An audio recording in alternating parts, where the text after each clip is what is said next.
The following program contains the opinions of the host, guests, and call-in participants. These do not necessarily represent the views of this show's distributors or sponsors. This program may contain obscene, profane, or otherwise objectionable language. Viewer discretion is advised.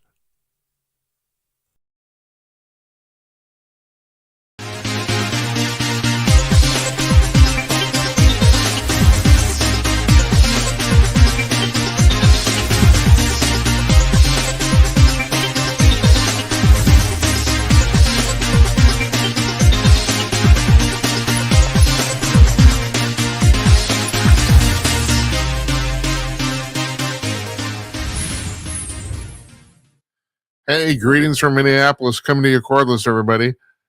It's Monday night, November 3rd, 2025. It's 9:01 p.m. on the East Coast of the United States, 6:01 p.m. on the West Coast, and here where I'm sitting in Northeast Minneapolis, it's 8:01 p.m. Central Time, not Central Daylight Time. I changed the clocks, and it was really weird, but that's another story altogether. I'm Jim Peters. Welcome to another edition of Jim Peters at Night. This is episode number 290. Mark your scorecards. We're going to be doing, it looks like we're going to be doing our 300th episode the day before Thanksgiving, or our last show before Thanksgiving. That's what it looks like right now. So, our guest tonight is Corinne Cliford. She's an independent Washington, D.C. journalist. She's a member of the White House press pool, and she's extremely engaging. We taped this afternoon, and I think you'll enjoy this immensely. That's what I think. All right, so tomorrow is Election Day in several places in the United States.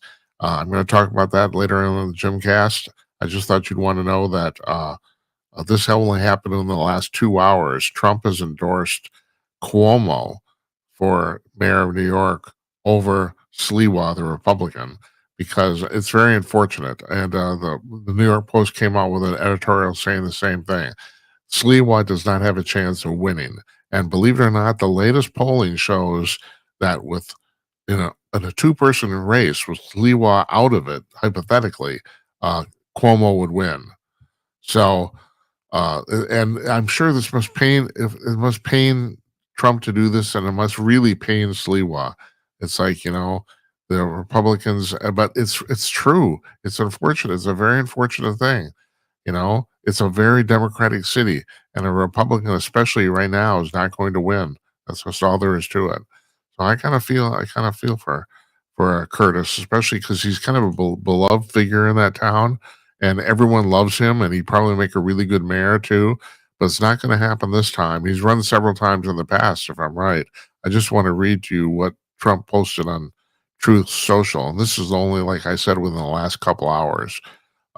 With a communist at the helm, the city will be a complete and total economic and social disaster. This is a choice between a Democrat who has a record of success and a communist with no experience and a record of complete and total failure.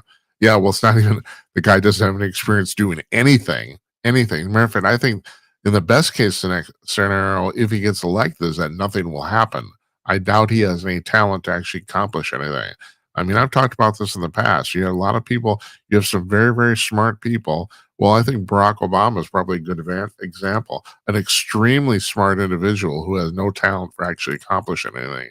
And I don't mean long-term in his life. I mean, literally executing stuff to run the wheels of the government. Not many people can do it. Trump seems to have that capability. Bill Clinton had it. Ron DeSantis seems to have it. It's a short list about manipulating the government bureaucracy to do what you want it to do. I doubt Mamdani has that. I really doubt. I don't, it might not be as big a disaster as people think, if only because he won't be able to get anything done. For that reason alone. But we'll see. I had to pass that on. More of that in the Gymcast in part 2 of the show after the interview. But right now, in 12 seconds, here's Corinne Cliford. Stay tuned, everybody.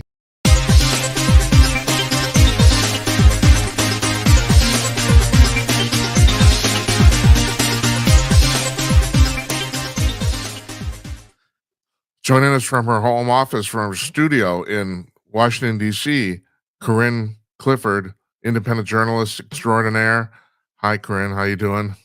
I'm so grateful to be talking to you today. It is going to be a wild week. New Yes, York it is. turned Definitely. communist. It- Virginia is in trouble, and California is in trouble as of tomorrow. yeah, well, let's get right to that. Tell us about Prop 50.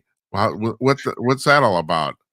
I mean, Prop 50 is what the Democrats want to control the Republicans. The truth is that I am from California, and Yeah, California is Republican, but the vote in California has been so corrupted for so many years. And so that's what I'm concerned about. Of course, everyone needs to vote no on Prop 50, but it will probably win because the elections are not fair in California right now. We're going to do the best we can for the governor's race next year. But right now, there's an ex sheriff of Los Angeles County. His name is Alex Villanova, and he's one of my, acquaintances and friends, and he is going to really educate me how the powers that be mess with the elections in Los Angeles. So I'm very concerned about the vote tomorrow in California and New York and Virginia, because we have not amended anything properly. We need to go to paper ballots and hand count the vote with a absolutely. receipt, with the receipt for who you voted for. Right, and then my problem is the Democrats say, "Well, there's no voter fraud. We don't need to do this." Well, then why not do it? It's like, if that's the problem, why not do it? What's wrong with paper ballots? Well, no, we can't do that. My real thing with Prop 50 that I want you to address, the kind of hidden thing in this whole thing, is they say it's going to cost $250 million to make this change, and that's absurd. How come everything government costs $250 million? Literally just to move from papers around. That pisses the hell out of me. It's because what happens is that you have these contractors, and they all get the government contracts, and they charge an arm and a leg. And they're usually the friends of the governor, Gavin Newsom, or they're the friends of the Democrat person in charge of, Congress or the state assembly. It's usually their friends, and that's how they all get kickbacks. So you go into public office and you're worth $500,000, and you leave and you're worth 5 million. And that's the problem. You get kickbacks. And so our FBI needs to start exposing that. I've been trying to do it as much as possible, but it's very dangerous because you have to get the banking records and records that I don't really have access to. And that's how they make the money. So how did you get into this crazy business? Did you grow up in Pacific Palisades? I grew up in Pacific Palisades, and all my houses burned to the ground in Malibu and Pacific Palisades in January. But what really politicized me, what really threw me over the edge, is that I was a stay-home mom. I raised my daughter in California and Colorado, and to go to Duke University, she was forced to take 3 vaccines. And this is the first time that she ever really lied to me about anything. And so that politicized me because the government made my own daughter lie to me about vaccines that she had to take in order to go to college. And that's when I said, you know what? I'm moving to Washington, D.C. in January 2021, and I'm going to fight these battles on the front line of history. And guess what? January 6th politicized me. All the Christians that were arrested under the Biden regime, there were like 2,158. There were so many Christians being arrested under the Biden regime, I lost count. And now that President Trump has taken back the Oval Office and I have the White House press pass, I'm just so grateful to be in Washington, D.C. But it was ruthless, 21 to 25. It was harsh. Yeah, hey, tell us about being in the White House press room. What's that like? Now I know that physically it's a very small room, correct? Physically, it's a very small room. There's about 55 seats, maybe 57, 58, if you count some of the seats on the side, some extra seats. And the White House Press Correspondents Association has taken control of the press room for decades now. Yeah. And they don't allow independent journalists like me to get the real membership, the voting rights membership. So basically, I didn't even apply to the White House Correspondents Association. I just applied to President Trump Trump's team directly and they know me, so they gave me the hard pass. But I'm very respectful about the mainstream media because if you do anything wrong, they try to write you up, they try to get you banned from the White House. Basically, there's 55 seats that the mainstream media, ABC, NBC, CBS, CNN, can sit in, the funded media like Politico, they can sit in the seats, and then the new media like myself, I've been there since March, we have to wait 3 to 5 hours and stand on the sidelines. Well, guess what? CNN and all the other news agencies have been putting all of their camera equipment on each side of the seated area, so it's harder and harder for us to find space. And so it's just like a full-on war zone in the press room pretty much every day because mainstream media is really trying to push us around, and it's not First Amendment free speech with the mainstream media. They think new media like myself shouldn't be there, but yet my questions are just as important as their questions because my questions focus on America first, whereas their questions focus on other countries, or their questions are some wacky news narrative that the billionaire that owns them wants them to ask. So it's so important to have new media like myself asking the America first questions, representing MAGA America Trump supporters like all of us. That's what's so important. And, sometimes I do disagree with President Trump's administration, but if I can tell President Trump what's going on, he really gets it. And he's really working 24/7 for us. Well, first of all, Corinne, nobody agrees with any politician perfectly all the time. That just doesn't happen. And there's nothing wrong with that either. But what you said this offhand, I want to get back to this. Do you think these wacky questions from the mainstream press are driven by the owners or by the wacky stuff in the minds of these reporters? I mean, maybe you don't want to say, I understand, but still, I'm wondering. It's definitely driven by the owners because Oh, it is, huh? wacky Antifa liberal people in the press. I do believe, honestly, that some of them could be deep, deep, deep state plants because not the same people sit in the same seats every time. Sometimes there's brand new people and we're just like, where did that person come from? And then we never see them again. And they ask a crazy, wacky question and then we never see them again. So I think that it's really the owners who actually, of the different news agencies, who actually encourage their employees to ask these questions. Now, maybe sometimes there are independent journalists who decide not to do what their owners tell them to do, and then Right. they'll get fired and they don't show up again. And Yeah. the bottom line is that when you spend time with President Trump in Air Force One, or when you actually get to ask him a question when he's, in the press room, or if he is, boarding Marine One, I'm telling you, most of this mainstream media really likes President Trump. And I think they're scared to tell their wacky liberal bosses that they actually like him. Because I've seen even Caitlin Collins from CNN be a little bit nicer to President Trump and more respectful. I think she's beginning to enjoy him and his administration. Well, that's really interesting. See, that you told our viewers something I don't think they know, but part of that must be the fact that I mean, this administration is so frickin' transparent. It's ridiculous. I mean, actually, they're over transparent. I mean, Trump can't shut up. And I mean, if that's your job, I mean, that must be like glorious, you know? I mean, Caitlin Collins can't bitch about access. She can't. Well, I cover the HHS, and Secretary Kennedy, when he first came to the White House a couple months ago, he gave Caitlin Collins like the exclusive interview because she's CNN and allegedly she gets more views than we do. But when I unite with other independent journalists who are on the right side of history, we can get 20 million views. You know Oh, what I mean? oh So no, I the bottom totally. line is that yeah, the bottom line is that like we can get more views probably than CNN does because I don't even know if their views are real or fake. But after she interviewed Kennedy, I said to Caitlin Collins, do you regret taking the vaccine after you talked to Secretary Kennedy? And she was really kind and like hinted to me, but she's never going to say that in public because she'll get fired. She has to do the line that her CNN bosses make her do. And so I really think that a lot of these journalists wish that they were independent independent like me. I think that News Nation is changing their mind. I think that members of the different, like CBS just got bought by Larry Ellison. So I Yeah, think it's going right. to change a lot.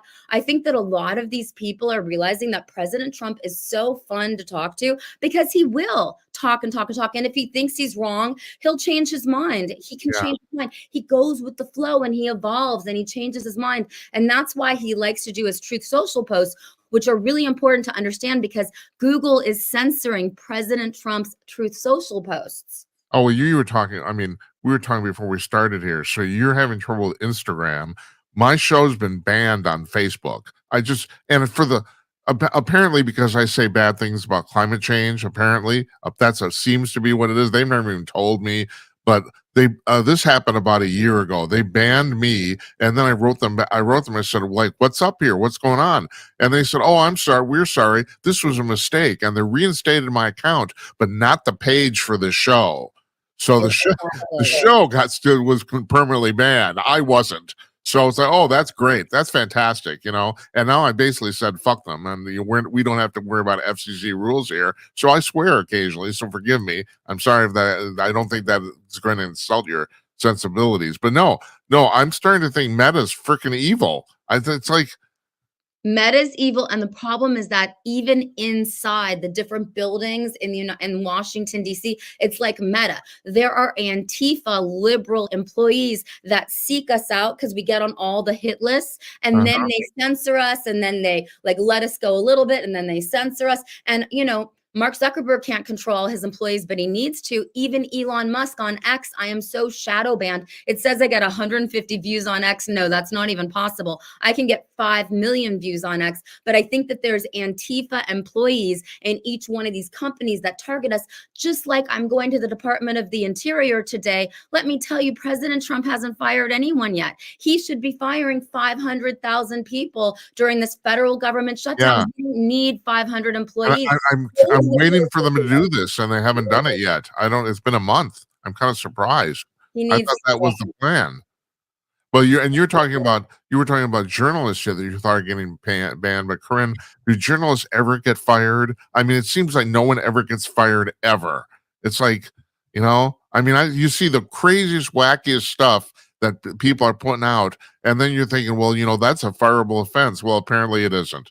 And I don't my know. really good friend is suing Politico right now for $150 million. It's going to cost a lot of money. Like he had to put 100 grand retainer down. But the bottom line is that, they released text messages. They made up crazy stories. They said he sexually harassed someone. That was his girlfriend. And then it's going to get worse because on Chat GPT and all these AI systems, they could just say crazy stuff about us and we're going to have to sue. So the problem is that our viewers need to know that we need to have a lot of cash ready for lawyers because if Yeah, Instagram banned me over Charlie Kirk and over President Trump since September 26th. They just unbanned me today because I said I'm going to sue you. And I told them my lawyer and they finally let me back on today. But I just lost a whole month. I lost millions and millions of views. I'm demonetized. So Meta is a problem. And we do need to have lawyers write these people letters because all they care about is if they get sued. But then a lot of the lawyers that I interview say, oh, well, they're a private company. They have the right to violate the First Amendment. That is not true. Our founding fathers would throw up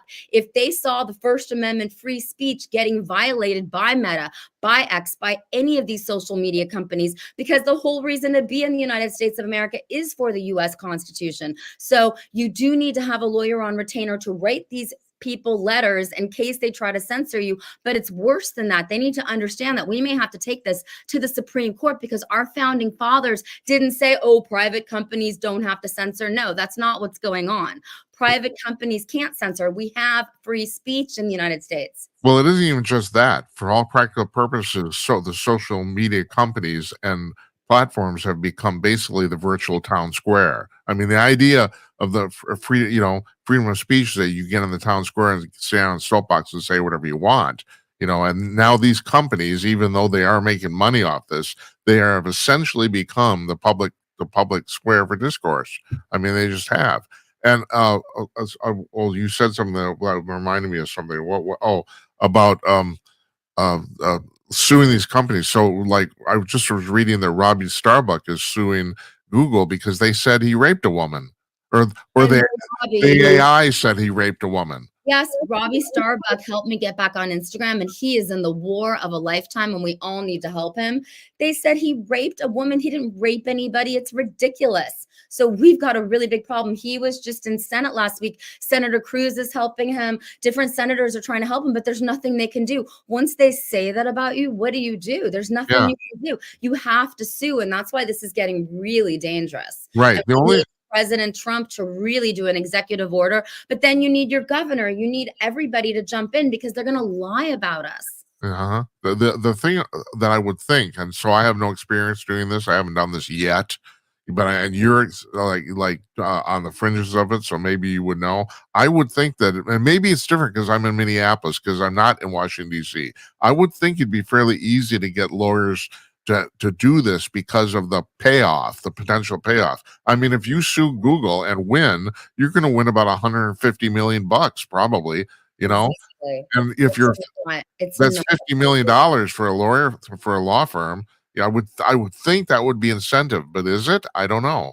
Well, I need to find a young lawyer who just got his law license because they make you sue in California. And so it does cost money, but I need to find a young lawyer who wants to build. And I'm going to find this, believe me, I find Yeah, everything. I'm an investigative journalist. A young lawyer who wants to build his reputation, then he wins this lawsuit, and then he's the number one lawyer in the world. Because bottom line is that this has to happen. This has to go to the Supreme Court because these companies are thinking that they have some type of rights because they're private. No, that's not true. Our Constitution is for everyone, and that even goes to well, on anyone. top of that, Corinne, it's just plain it's defamation. Yeah, It's not and it yeah, doesn't even have anything to do with free speech. I mean, if your AI says you raped somebody and didn't, that's defaming. I mean, there's no way of getting around that. and that happened to one of my business partners last year, the stupid sheriff, Chad Bianco, who's running for governor of California, said that one of my business partners, Vem Miller, tried to kill President Trump. Vem Miller would never hurt anyone, and he got completely set up, and he's in $100 million lawsuit with this idiot Chad Bianco, who's running for governor of California. So we are going to see how that goes, but they just keep you in court, and then the judges, you got to make it to the Supreme Court, and that's why it does get expensive.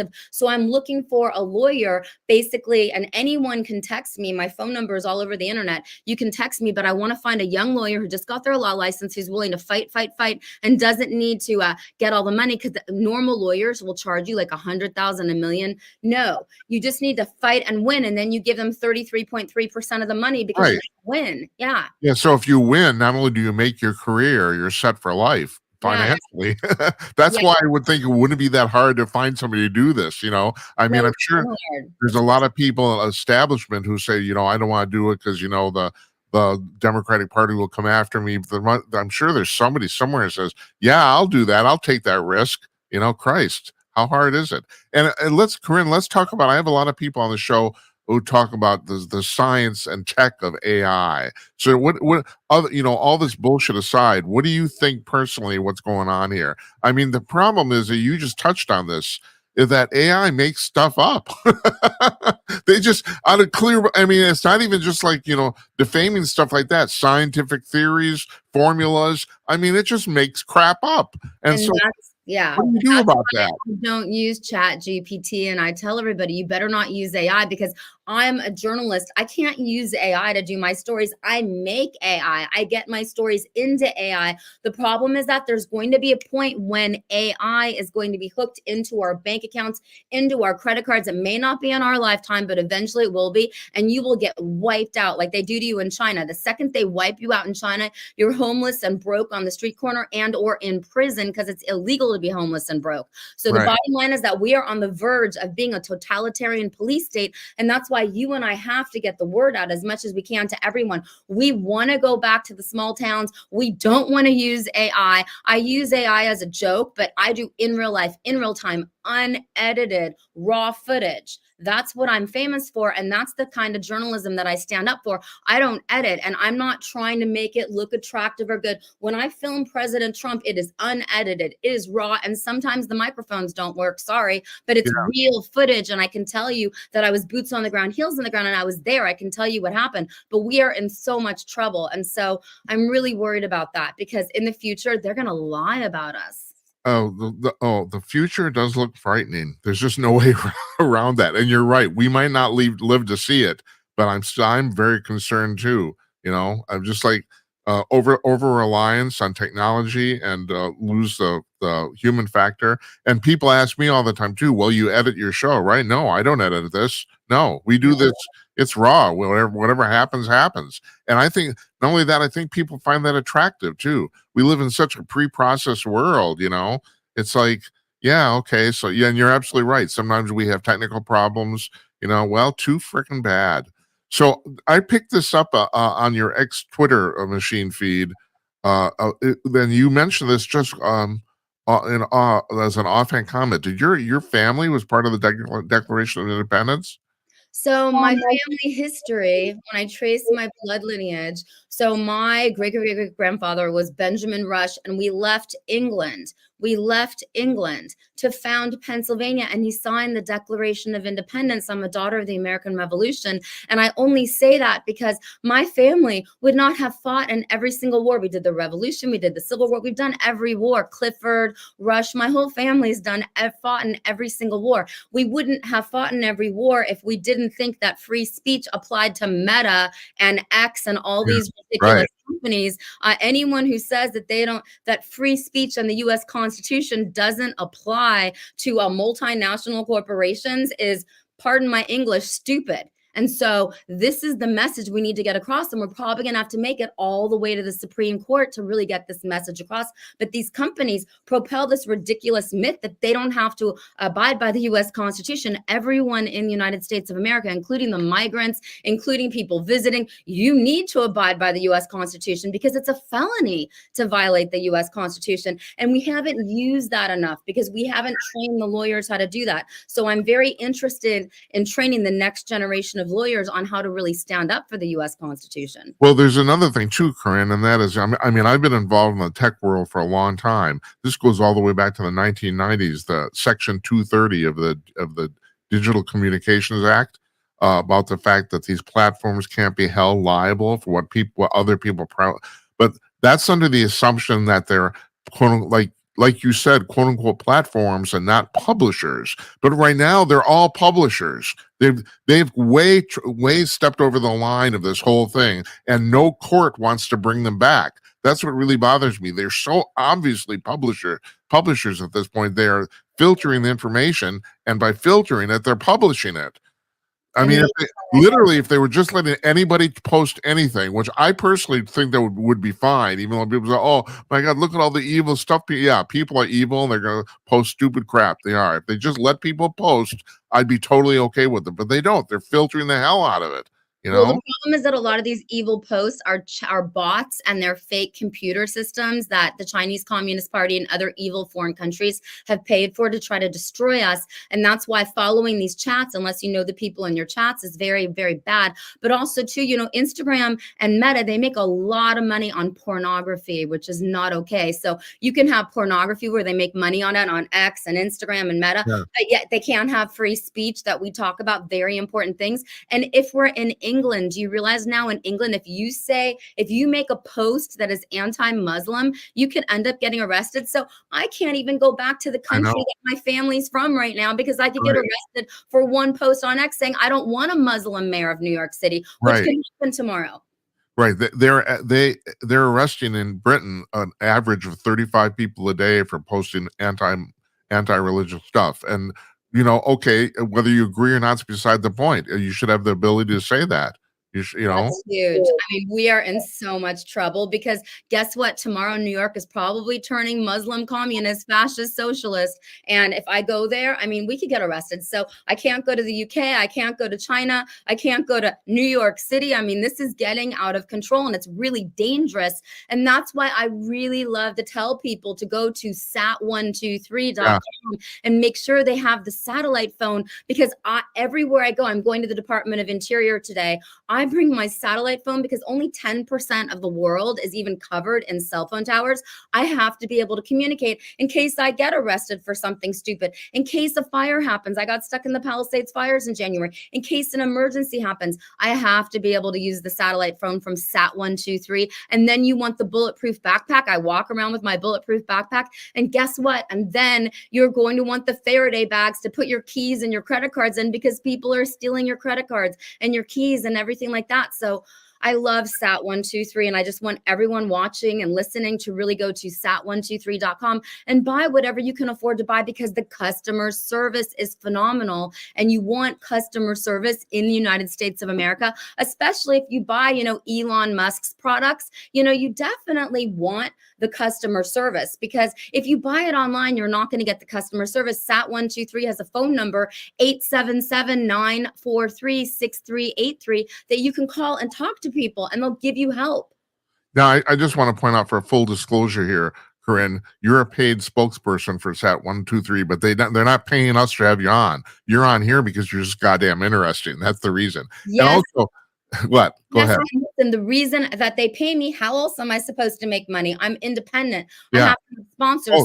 Oh, no, I have no problem with this. Yeah, No they do problem not pay you. They don't pay anybody else. But the bottom line is that I only go with products that I use myself and products that I care about. If you had invested in gold 1 year ago, you would have doubled your money. So That's right. I really care about people, and I'm a daughter of the American Revolution, and I really want people to use products that are good. But I have a very small voice because I'm banned and censored. So thank you for letting me come on your show and tell you all this stuff because there's so much news happening. I do have a question regarding Sat123. Do they carry the Starlink products? I don't quite understand. Yes.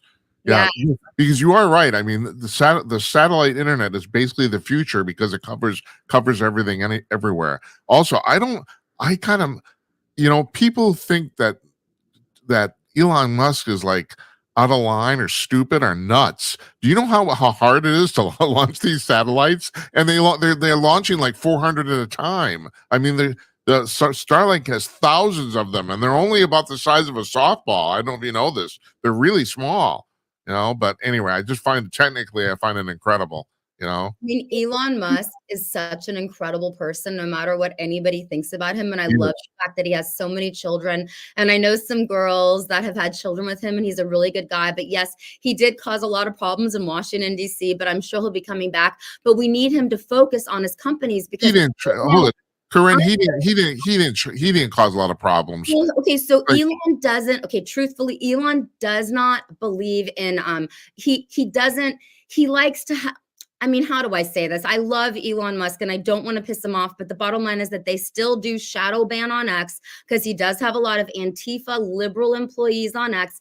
And he doesn't like the tariffs so much. I love the tariffs and I believe in the tariffs, and now I'm a tariff specialist and we're making money with the tariffs, but he didn't really like the tariffs. And also he wants the electric car benefits across America, which I don't really like electric cars. I like gas powered cars. Even Bill Gates is admitting that the whole climate stuff is a hoax. So Corinne, don't even get me started. Like I said, that's the reason I got banned on Facebook. I have two social missions with the show. One is that want to let everybody know the extraterrestrials are here. That's a done deal. And you say the extraterrestrials are here? That's funny. They're not even coming, Corinne. They're already here. Well, I think they came in through New Mexico. My godmother was Shirley MacLaine, and she would always tell me the aliens are in New Mexico. Oh, they are. That's probably true. My only claim is that they're coming here. I know that. But they're coming to DC, or they're coming to America. They're already here. They're already here. And the second thing is that climate change or human-caused climate change is a joke. That's complete hoax. I mean, I wish we had global warming. I'm freezing right now in DC. I need global warming. But that's the thing. We have global warming, but humans aren't causing it. That no, global warming's real. That's the Okay. kernel of truth in this whole thing. Global warming's real, but humans aren't causing it, or at least not in any major way.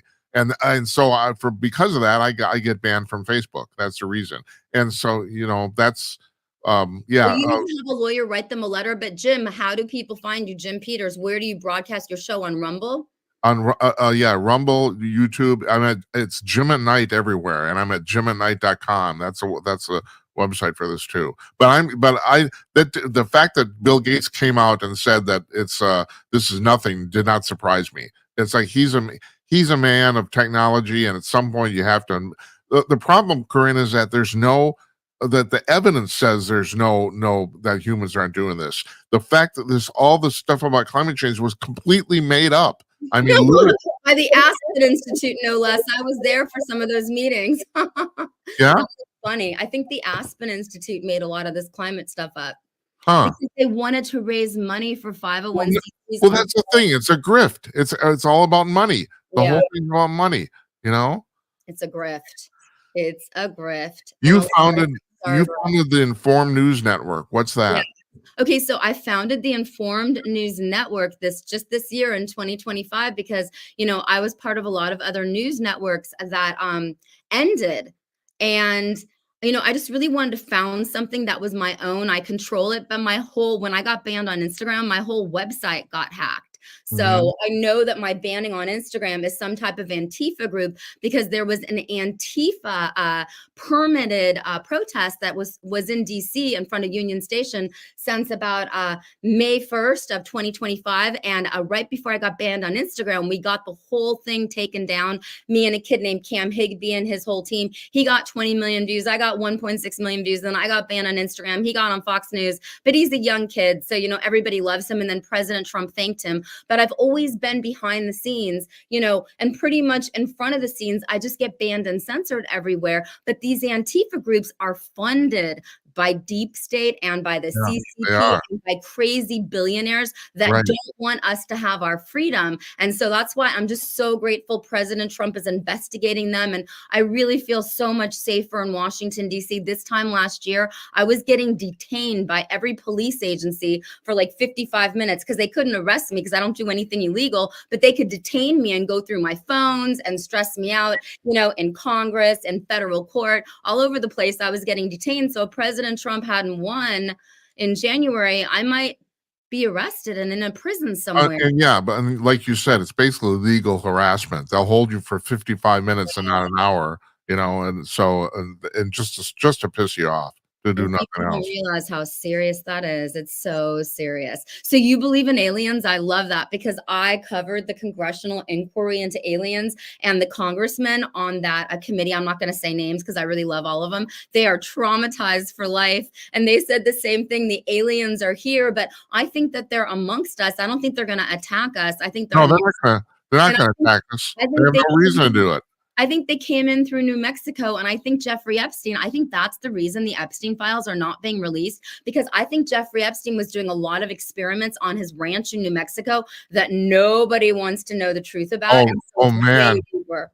that is the most I've never heard that theory, and that is incredible. Yeah, so That he study that because yeah. I think that's why the Epstein files have not been released, because he had his whole ranch in New Mexico. Why would a billionaire have a ranch in New Mexico? I only know the truth about New Mexico from my daughter's father was born in Roswell, New Mexico in 1967. Why in the world? And he always tells me he's an alien. Why would one of the richest men in America be born in Roswell, New Mexico in 1967? And then, of course, Shirley MacLaine used to always tell me, my godfather was her manager. She'd always tell me, oh, you got to come to New Mexico. The aliens are there, blah, blah, blah. New Mexico is a very serious situation. And I think that's why It the is. Epstein files are never getting released, because he had a ranch there and he was doing a lot of top secret stuff with respect to that. That's a fantastic theory. I've never heard that before ever.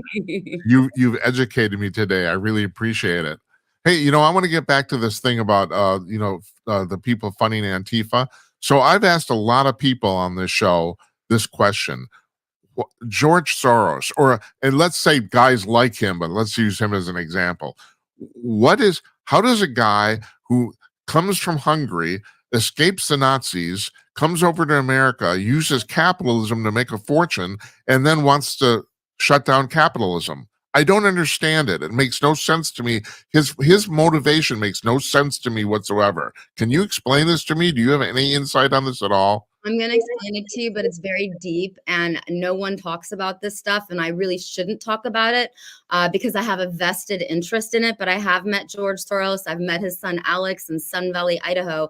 And what's going on is that the super rich are living forever and ever and ever because they do stem cell research, Yeah, because they know how to use the right peptides. And so right, I'm not going to get into this too much, but there's going to be a super rich class of people that may live for a very long time, and they want to make sure that if they have to live for a very long time, that they're going to have a slave race. So they want to get rid of all of us, and they want to enslave us so that they can be the king of kings, and that they can figure out how to have their genetics and their heirs be able to live forever with them and control the banks, control the politics, control everything. And so basically what they want is they want a civil war to happen in the United States of America, which is that if you see how divided we are, that potentially could happen. Of course, people like us, we would never want that to happen, but that's what the rich of rich want around the world, so they can control us and they can create a slave race. They want the super poor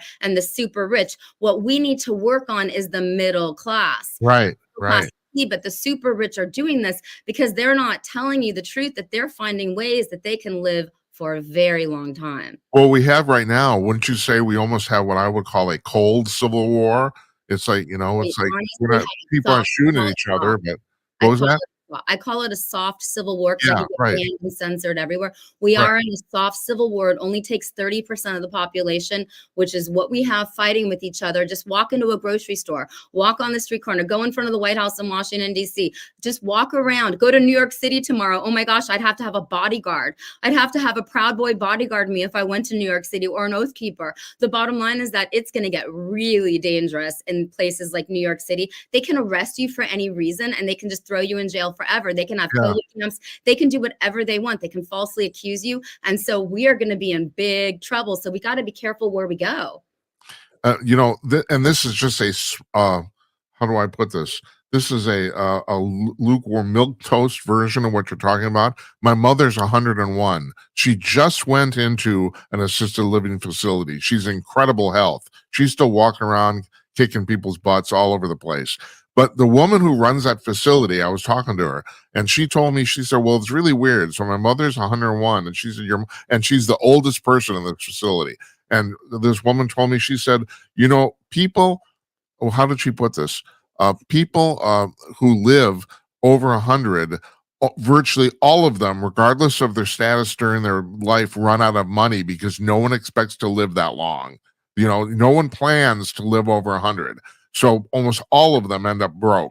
And so you're talking about these billionaires. It's kind of the extrapolation of that is they don't want to be broke if they're going to live to be 150 or 200 years old. And Well, Larry Ellison is the richest man in the world. He's surpassed Elon Musk. He owns the island of Lanai. So what we're having is a class of people who are so rich, they know how to change their blood out. They know how to live longer. And right.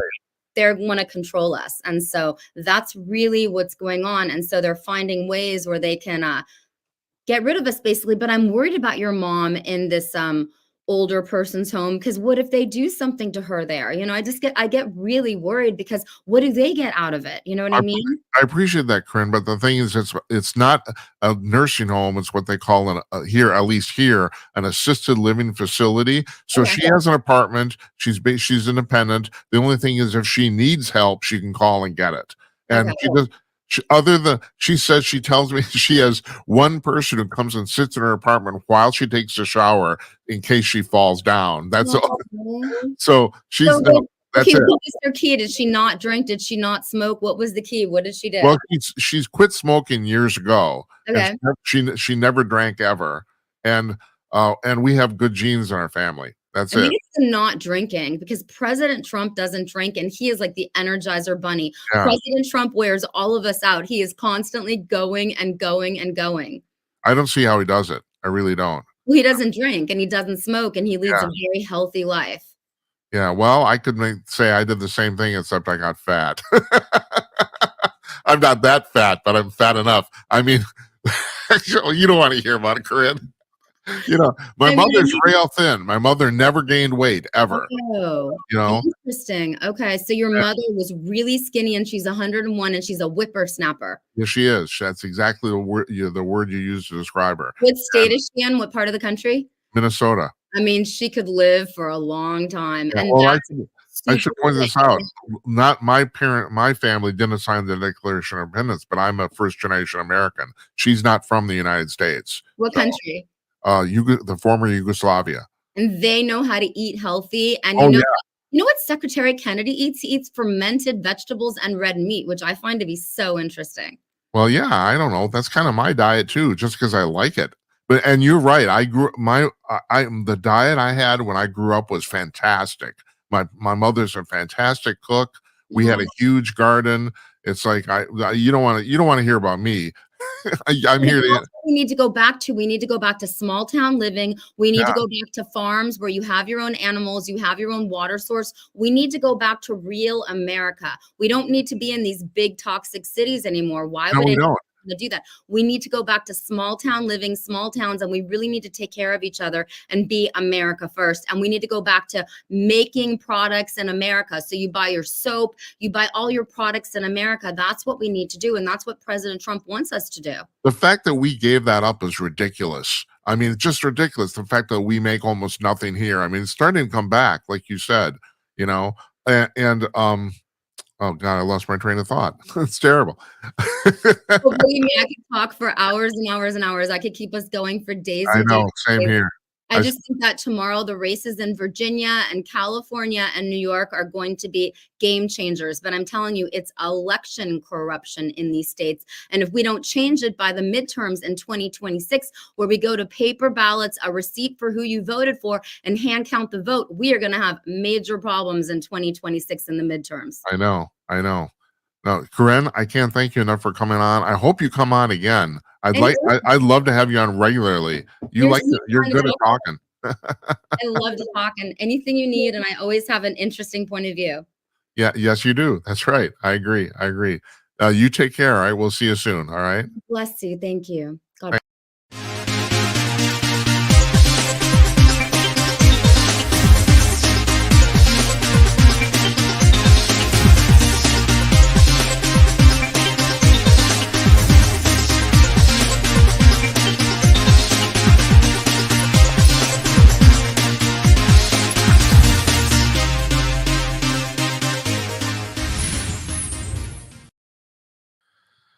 Our thanks to Corinne Clifford.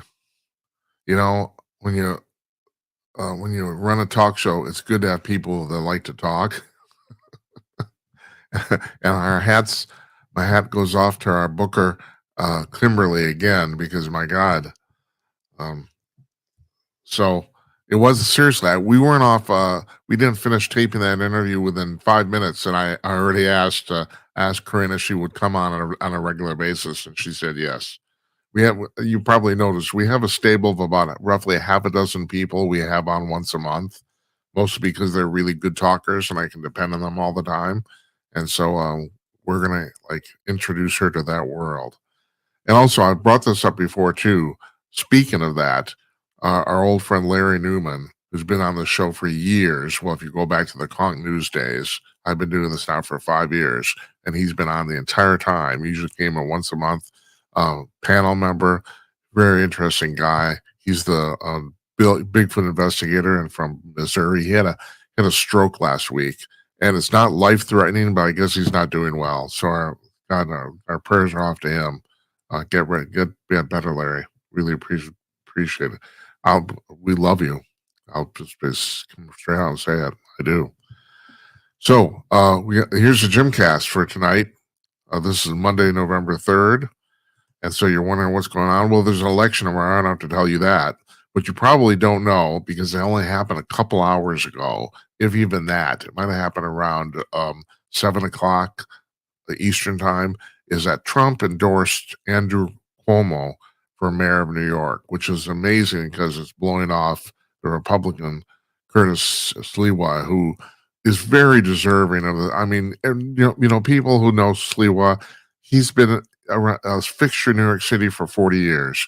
and he's beloved, but it's really sad. If I lived in New York, I would vote for him. That's all there's to it. I would, but it's not a Republican city. I mean, it's not like 92% Democrat, and there's no way he's going to win. The fact even that Rudy Giuliani won years ago as a Republican is amazing. That shows how badly the city was doing too. That they were willing to give a Republican a chance. Uh, uh, Unfortunately, Sliwa has no chance of winning. And I hate to say that, I really does. It pains me, but he doesn't. And so if you're going to stop Mamdani, you have to vote for Cuomo. And you basically have to there's even a political cartoon where people are holding their noses. They have, clothespins on their noses and they're going to vote. Cuomo is not a fantastic candidate. He isn't. Not to mention the fact he hasn't run a very good campaign either. He lost in the primary to Mamdani, and he shouldn't have. And so now we have this supposed mess, Now, here where I'm sitting in Minneapolis in the heartland, this is not getting anywhere near the national attention that New York's getting because, frankly, New York is the center of America. It just is. But we have this very similar thing going on here. We got a guy named Omar Fateh running for mayor. And the unfortunate thing on this, and David Strom has written about this, our friend in Hot Air extensively, and because like me, David is sitting in Minneapolis. The entire Democratic Party in Minneapolis has been taken over by the Somali community. It has. And the problem with that is, that's not a problem in and of itself. The problem is that all these people are corrupt. Somalia is one of the most corrupt nations on the planet, and they brought all their corruption over to the United States with them. So then you have Ilhan Omar, who's been accused, not by me, but by the major newspaper in Minneapolis, of paying people to vote for her. She's been accused of that. It's been rumored for many years. As far as I can tell, I mean, I have to say allegedly, but it looks like that's true, that she's paid people to vote for her. And then this Omar Fateh guy, who's a member of the Minnesota State Senate, he wins the endorsement of the Democratic Party here for he wins their endorsement for mayor, and then it turns out that they cheated. The Democratic Party, this is unbelievable. The Democratic Party in Minnesota pulled their endorsement because it turned out in the endorsement convention, in the primary convention, Fateh's camp cheated the election results for the endorsement. Yes, they've already cheated once, haven't even been named mayor yet. Now, unlike New York City, what's happening here, the quote unquote moderate Democrats are putting on a real big fight. Jacob Fry is the mayor of Minneapolis currently, and he's running for re-election. He was denied that endorsement, which normally an incumbent would get. And so there are a bunch of business people in the business community in Minneapolis, which like New York City is an extremely democratic city. As a matter of fact, I'm sitting here in I can't remember the name, our number. Excuse me. Our number, the district number here, but this is one of the single most liberal democratic districts in the United States, where I'm sitting this very minute in Northeast Minneapolis. And if you want to, I'll just get off top for a second. I can't talk tonight. I don't know what's going to happen to me. Northeast Minneapolis is a neighborhood in Minneapolis, and it's more like Brooklyn than any place outside of New York City other than Brooklyn. It has all sorts of things in common with Brooklyn. It used to be a separate city. It's on the other side of the river from downtown. It's was considered a dump until about 10 years, 20 years ago, and now it's the coolest place in town. All sorts of stuff like that. It's very much like Brooklyn. And Minneapolis politics very much mimic New York City's. And so this character Fateh, who's it's very interesting. He does not talk in his television commercials because the guy sounds like a fucking idiot. I'm just going to come out straight. He sounds stupid, and I think that's because he is stupid. But you have to remember that the single biggest fraud perpetrated during COVID in the entire United States, matter of fact, the single biggest fraud ever perpetrated on the federal government in the U.S. was $250 million, $250 million stolen from the federal government, ostensibly to feed children, starving children here in Minnesota, and none of the money ever got to them. And of the 51 people that were arrested for that crime, 48 of them were native Somalis. The entire thing is completely, utterly corrupt. And so now this guy, like Mamdani, has a chance of winning here. I don't think it's as big a chance as Mamdani has in New York. And I have the feeling that Fry and the moderate Democrats are going to pull this off. I think they will probably stop this guy. We're in New York now. This seems virtually certain that Mamdani is going to win. I don't know. It's a strange time. Strange times we're in, folks. I have to tell you. So meanwhile, with all that going down, with an election tomorrow, there's rumors circulating now that after the election tomorrow, that later this week, Nancy Pelosi is going to announce her retirement, or the fact that she won't run for re-election next year. She's 85 years old. She's been in Congress, I think, about 40 years. I didn't check that. And in that time, she has made, her net worth has gone up about $100 million. Why? Stock trading. She has beaten every single stock trader and hedge fund in the United States when it comes to trading stocks to her profit. Unbelievable. Unfrickin' believable. And there's always laws. Every year somebody proposes passing a law to keep Congress people from trading stocks, and it always gets voted down. And and Nancy said, we have just as much right to make money as another American. Yeah, but you have all the information. There, this is true, folks. Members of Congress are legally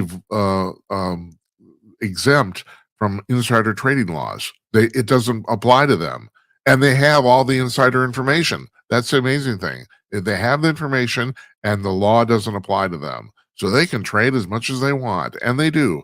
And therefore, then you made $100 million, $100 million, and she's 85 years old, and she's been in Congress for 40 years. I mean, this has got to stop, and this is not a partisan thing too. Chuck Grassley, from the senator from Iowa, he's 93.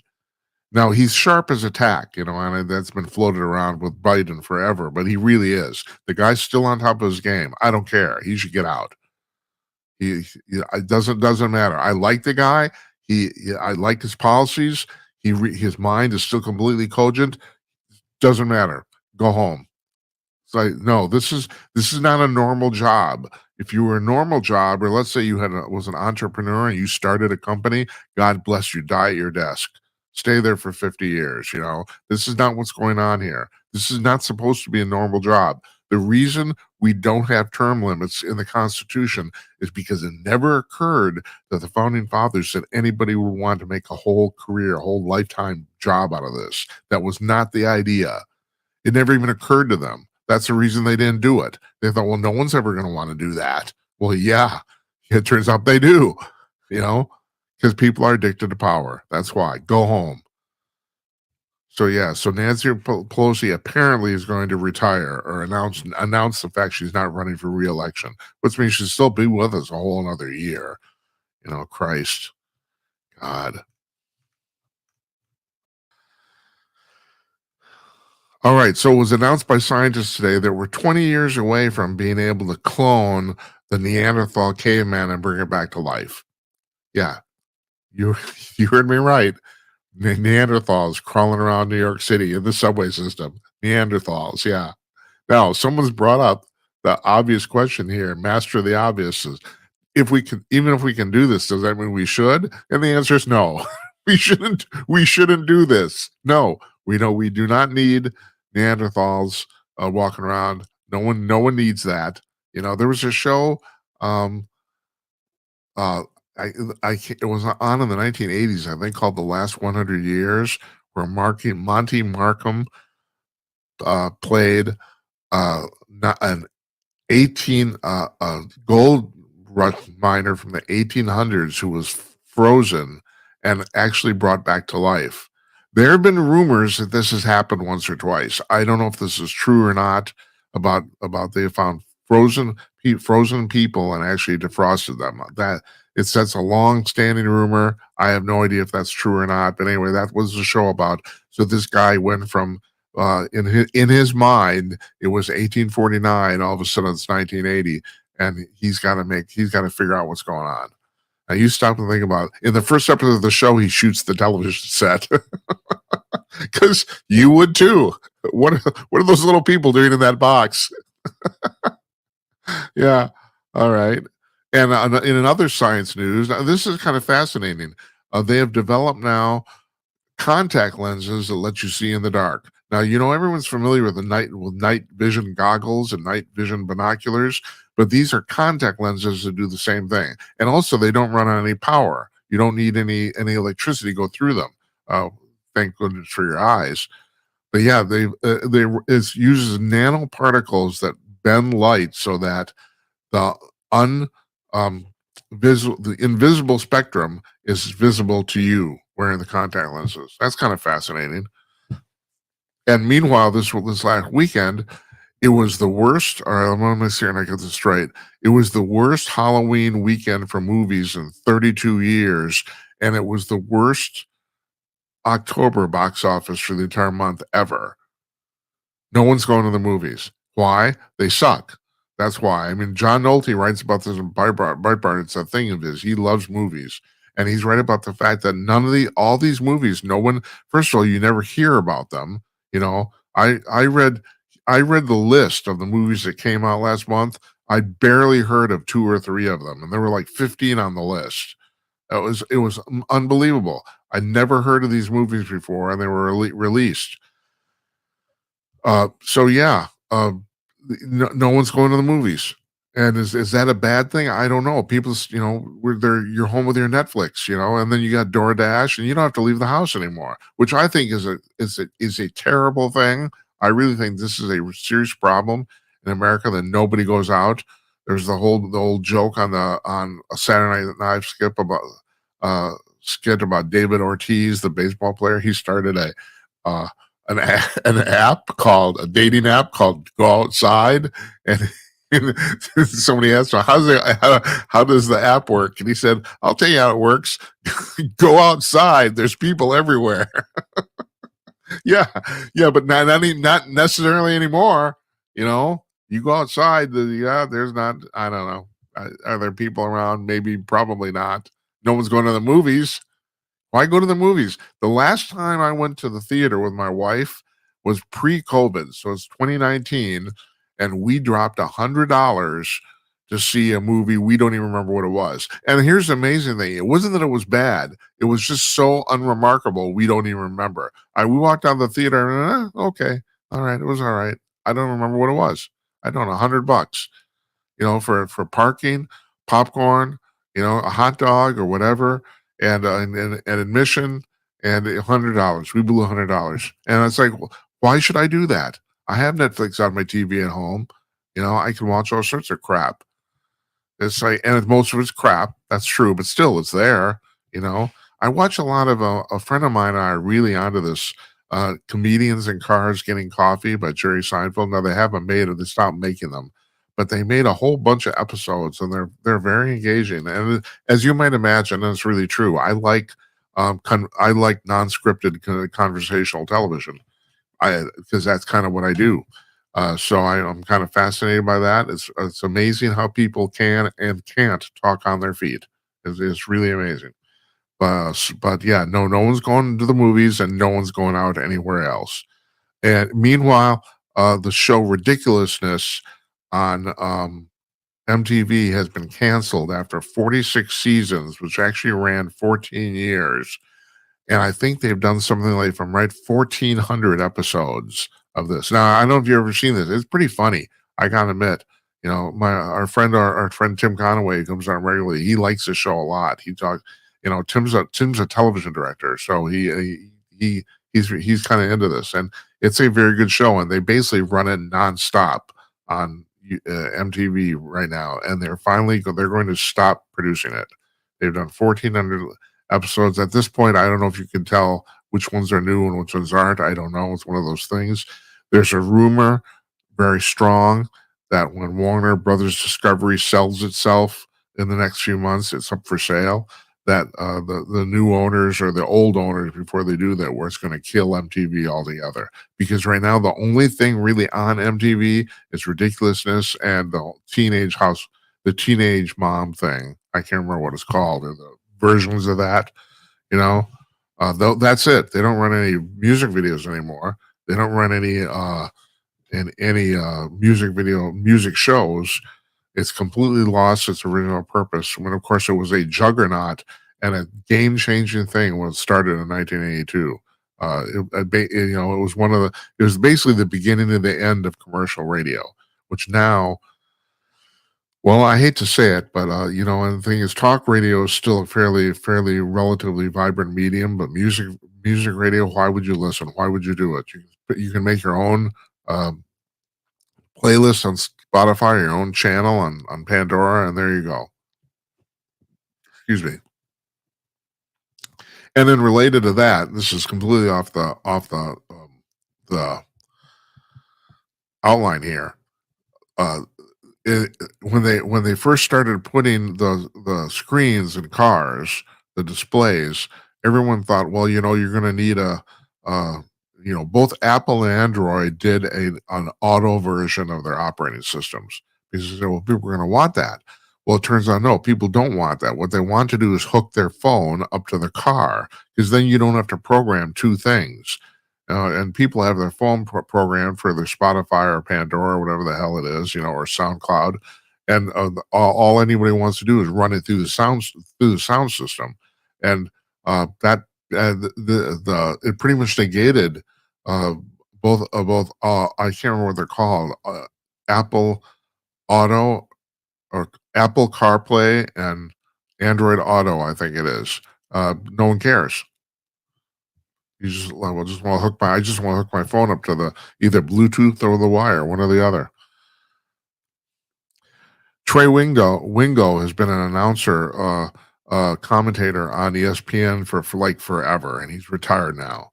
But he says now he thinks the whole idea of ESPN, he called it, quote, pretty fucking stupid. Because he said there's not enough news, not enough sports news to run a channel 24 hours a day. And of course, he's right. Now, the thing I find fascinating is you get a guy like Stephen A. Smith who gets paid $20 million a year by ESPN, $20 million. And he's on First Take every morning. And the ratings for First Take, they may be good for ESPN, but that's the thing, everything's relative. In terms of the whole ecosystem of cable, they're not particularly good at all. Only about 400,000 people watch the show, which is basically kind of a failure rate. I mean, I've said this before. Up till now, recently, maybe it's being adjusted because so many people are dropping out of cable television. But anything under 1 million viewers is basically zero. I mean, right now, CNN is only drawing 400,000 people in prime time, which is you have to understand it's a stunning failure. It's unbelievable. That basically means no one's watching. That's what it means. And the sports talk is kept to a different standard because not that many people are considered interested. And the weird thing is people love the games. So do I watch the games too. Do I want to watch First Take? No, I don't. I don't even want to watch the pregame and the postgame. I don't even care about that. But yeah, so they pay him 20 million bucks a year, and so he can mouth off, and he's pretty good at it, but still, $20 million, it's a false economy. I Yeah, so and people are getting paid a lot of money. I guess uh Pat McAfee's getting paid like 15 million bucks or something like that. It's like it's kind of, I don't know, it's just kind of fascinating to me. But I'll tell you what does fascinate me. This is very, very cool. And that is this weekend, yesterday, Sunday, uh, Cam Little of the Las Vegas Raiders set a new record for our longest field goal, 68 yards. He did. Uh, and I think, did he do that at Mile High? I can't remember. So I've talked about this before because I was a football player. As a matter of fact, I was the holder for my high school team, which I really loved because that basically technically made me a quarterback. But I spent hours. The kicker was a good friend of mine, and we spent hours and hours practicing, hours to get to make certain to get the whole thing flawless. It's not things take work. But in November 1970, Tom Dempsey of the Detroit Lions set the record for a 63-yard field goal. And I've said talked about this before. The amazing thing is he didn't have an entire foot. It's like he was he kicked right-footed, but he didn't have any toes on his right foot. He had a special shoe which might have helped him too. It's like that depends on how you look at this. But he kicked a 63-yard field goal to end and win this game. And I can't remember. I think they were playing the New Orleans Saints, if I'm right. And at 63 yards, the ball just barely clear the crossbar. I mean, it basically tumbled right over it, like within an inch or two. So now Little, and I saw this on Sunday, he kicked a 68-yarder to set the new record. Also, it should be pointed out that Dempsey's record from 1970 held for 43 years. 43 years that record held. And then all of a sudden people are breaking it left and right. And that's basically what happened with kicking in football. The kickers now are so much better than they were even 20 years ago. It's mind-boggling. So Little, he kicks a 68-yarder, and it could have gone at least another 5 yards, I figure. I mean, it didn't even come close to coming to the crossbar. Unbelievable. Now, this same guy, Cam Little, in the preseason this year, kicked a 70-yarder, but preseason games are technically exhibitions, so it doesn't count. That did not count for the record books. But he kicked a 70-yard, and I've been saying that in the next 2 years, somebody's going to kick a 70-yard field goal. And it's not that people are not capable of this. Excuse me. It's that strategically, you as a team, as a coach, you don't want to put your team in that position because if you miss, you're basically you're giving the other team a huge advantage because the teams will pick up where the ball was placed, going the other direction. So at this point, you're 30 yards from the other end zone, and that's not a good thing. So this is basically only going to happen at the end of a half or the end of a game, basically, where there could be no response. But yeah, not only somebody was saying on TV, and I think it's true. We're going to see a 75-yarder. I mean, at this point, 70 looks easy. And what used to be a gimme, which was anything under 40 yards, is now anything under 50 yards. I just find the whole thing fascinating, especially having done that. Pretty amazing. So this thing going through the solar system called 3i Atlas that I've talked about, and I got to mention this because we post shorts now on TikTok and YouTube, and they get a lot of views. They get thousands of views. Thank you. I guess that's good. We had Joe Wortherton on, the constitutional scholar, last week, and him and I were both talking about this, about the fact that I guess people watching 2 minutes of an interview is better than not watching anything, but that's kind of not the point of what we're doing here, but we post them anyway, and people do watch them. But at any rate, the last Gymcast I did where I talked about the 3i Atlas stuff got a lot of comments on TikTok, and they were mostly negative to me. Mostly it's like they were mostly this, and that is it's just a big rock. Well, no. Here's the deal. It is not just a big rock. And the thing is, I'm not listening to you because I'm listening to astronomers. And there's a lot of astronomers have real questions about how this thing works because now it's speeding it. Once again, the last report, which was last week, is that it's slowed down when it shouldn't have. Now it's speeding up when it shouldn't have. This just happened yesterday too. So this is a very, very unusual object. Now, maybe it is just a big rock, but if it is, nobody can understand why it's doing what it's doing. That's the crazy thing. The alternate thing is that it's like an unmanned alien probe or something like that. That it's under its own power.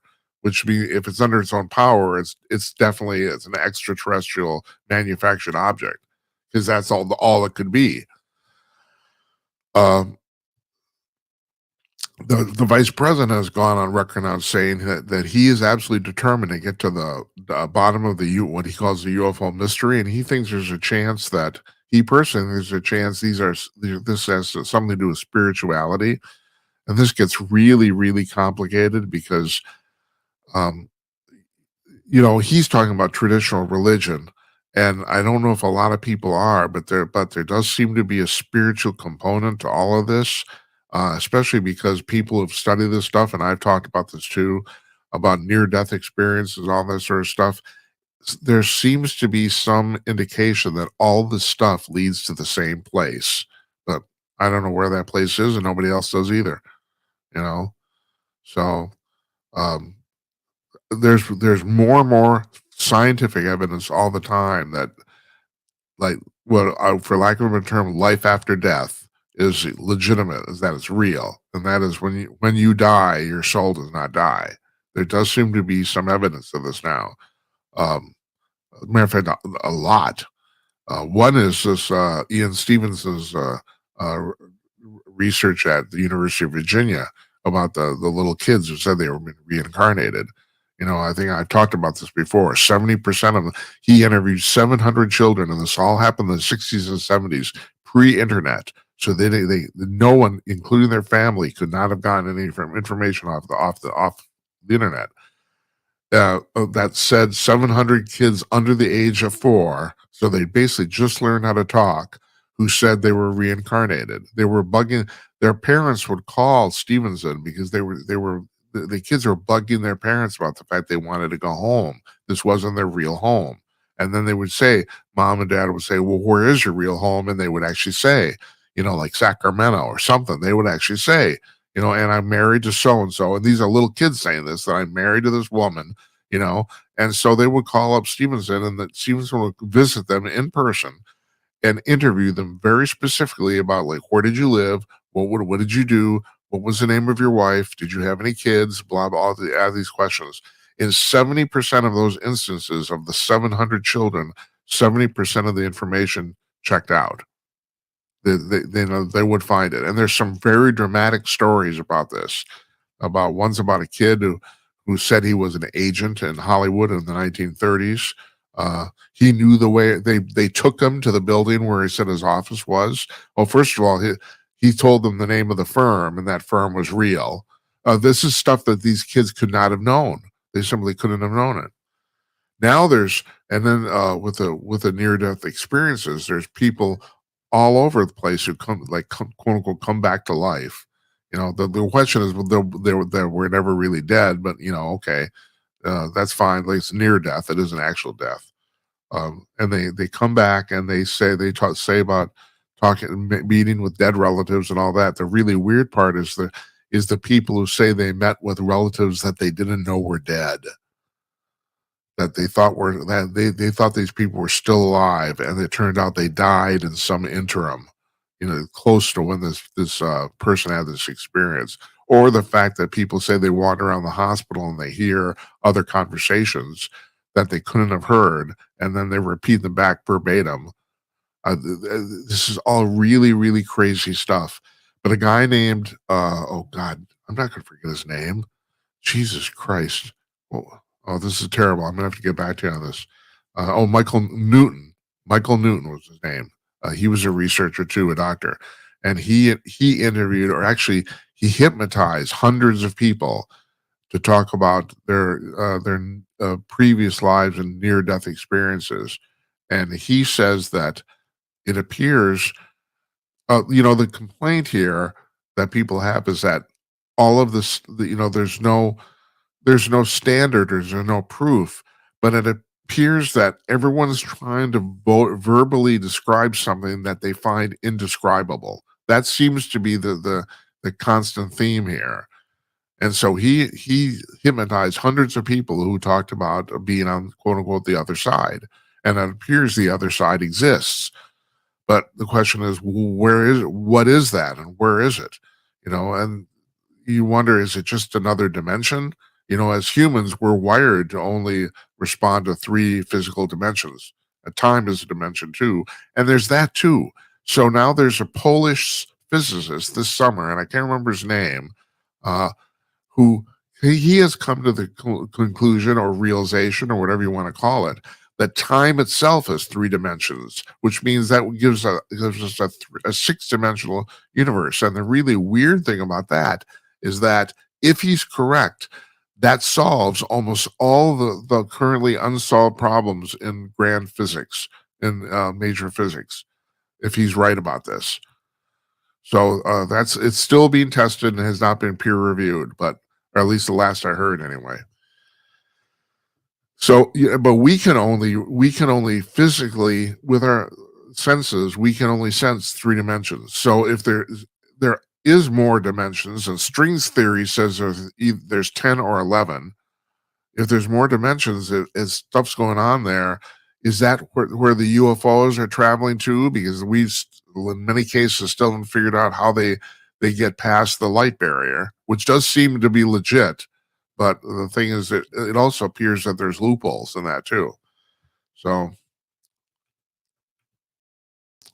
the other thing that happened recently is that there's an app that you can get on your phone called Enigma, and it's a UFO reporting app, and it started in 2022, and many people have downloaded it. A lot of people use it, but they said in the last year alone, no, I'm sorry, since just August. So what? 3 months? They have received reports of over 9,000 sightings of objects within 10 miles of the coastlines of the east and west coast of the United States that people see underwater. 9,000. And this has been going on for years. So people saying, no, the UFOs, they're hiding underwater. And of course, you stop and think about this. If you're going to hide on Earth, where's the best place to do it? Because we don't know anything about the oceans. It's been brought up that we actually literally know more about Mars than we know about most of the oceans on the planet Earth. We don't know shit because it's so relatively hard to map that stuff. I mean, we have maps of the ocean floors from many places, all that sort of stuff, but there's so much so many things we've missed, and God knows, and we're not very good. Our submarines, the fastest things we have that go underwater, the fastest things are torpedoes, and they go 50 miles an hour.